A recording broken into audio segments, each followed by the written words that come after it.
On that note, welcome to our Africa Tech segment. Microsoft has arguably been the most dominant player in the software industry for decades now. In the past month, the software giant announced its entry into social media with its purchase of professional social network LinkedIn for $26.2 billion. That's a premise to our topic of discussion for today. Is it advisable to buy a business when you can actually build one? Joining us to answer this question and more is social media strategist and consultant John Obidi.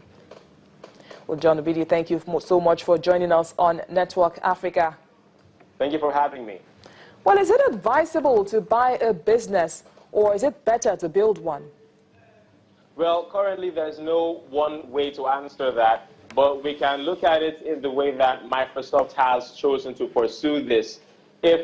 Currently we have Microsoft looking for ways to get into the game of social media and seeing this opportunity to just buy themselves into the game. I think it's a great deal for Microsoft. What about cases like what I mentioned earlier in terms of Microsoft buying over LinkedIn? Was it a smart move on LinkedIn's part?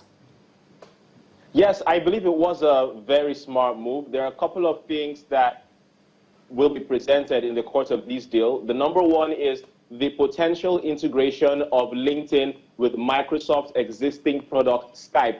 Right now, video chat is a functionality that works across most major social networks. We've got Facebook, live chat, Google has that. And now Microsoft's product Skype can simply integrate with LinkedIn without them having to spend time and resources building that functionality into their own. Now, what that portends for their users, we may see a resurgence of live video interviews on LinkedIn because recruiters are there trying to get people, and there are also job seekers on the platform with video streaming or with video chat. This can work perfectly with the professional network. So that's how this can best help them right now. Also, remember that LinkedIn itself had previously acquired lynda.com.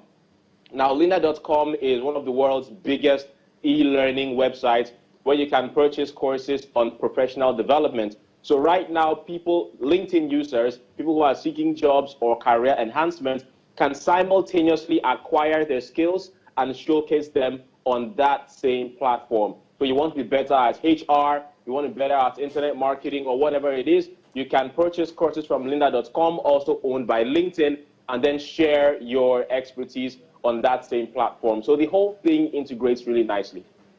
Do you consider merging as a good business move? Well, this is an outright acquisition, really, and not really a merger, even though Microsoft CEO Satya Nadella has made it clear that LinkedIn will still be given operational autonomy, but this is an outright buy. But I think for the long-term vision of LinkedIn, I think it best suits their purposes. Now, apart from the case of LinkedIn and Microsoft, do you agree that merging for businesses is actually a good idea? I think it all depends on goals and objectives. Sometimes what one single company hopes to achieve might not be realistic according to a timeline. There's the issue of competition, and most ideas basically are time-bound.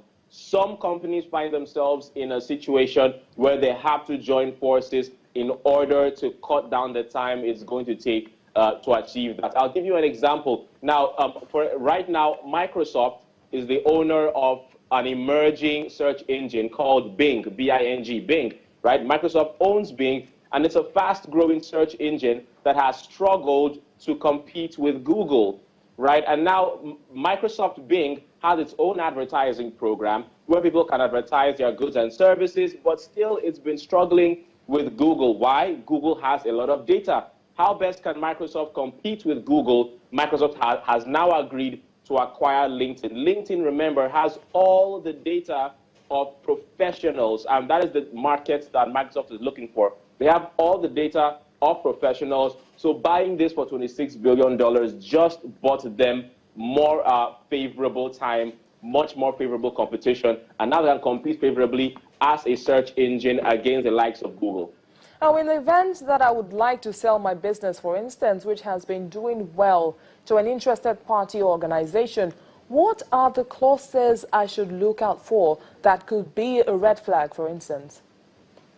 Well, first things first, you have to, if you're looking to sell, it depends on why you're selling. If you want to still remain vested in that business, if you want to still maintain some kind of control, but you need to look out for companies who will agree to be on the same vision that you started out with. Now, Microsoft and LinkedIn had this agreement, and they had to agree that LinkedIn would be allowed to operate autonomously. It doesn't mean that Microsoft will just copy and paste its own tactics and strategies and vision, but they find mutually beneficial ways of synergizing. So I think that's a very great template for companies that are looking for bigger organizations to acquire them. Look out for ways that, for companies that will best work with the synergy. And of course, the most important thing here is get your legal side intact.